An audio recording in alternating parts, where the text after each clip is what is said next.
remise ya ba brevet ya APIC mokolo lelo avec impact na idéologie en présence ya recteur ya IFASIC Jean-Lucien Kitima na Anissé Yomboranyama président ya APIC et salemi avec impact na idéologie David Tsala o yazali chef ba reporter ya Lingala Facile alanda qui fait formation wana en présence musclée ya ba membre ya rédaction ya Lingala Facile bolanda reportage ya Thierry Landou na Ibrahim Ndokua. 6e session ya action de la presse indépendante au Congo babengi bongo na mukuse APIC oyo ekumba makepa président nango Anissé Yomboranyama mokolo lelo ba clôturaki masolo na koremetaka ba brevet de participation na bandeko nyonso ba yekolaki musala ya journalisme à travers APIC.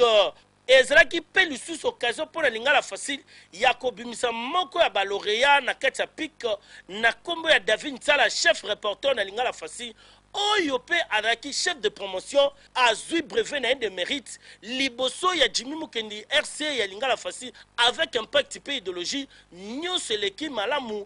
Recteur ya IFASIC Jean-Lucien Kitima ne mutu aparenaki masolo oyo na représentante ya ministre ya communication pe média.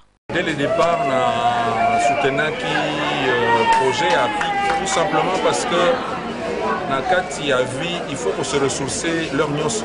Même si on a bazak aussi ça na IFASIC. Bazak avoir un diplôme na bango, il y a premier cycle et un deuxième cycle. Je leur recommande régulièrement de pouvoir se ressourcer parce qu'on apprend toujours. Dans mon cas, dans outil qu'on a de formation et pas d'ambition d'affaires étrangères, il y a français diplomatique. Et pourtant, dans la formation, il y a une année et demie à Paris.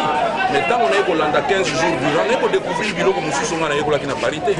Alors, au bazar pour le concurrence, c'est ça seulement méchanceté gratuite.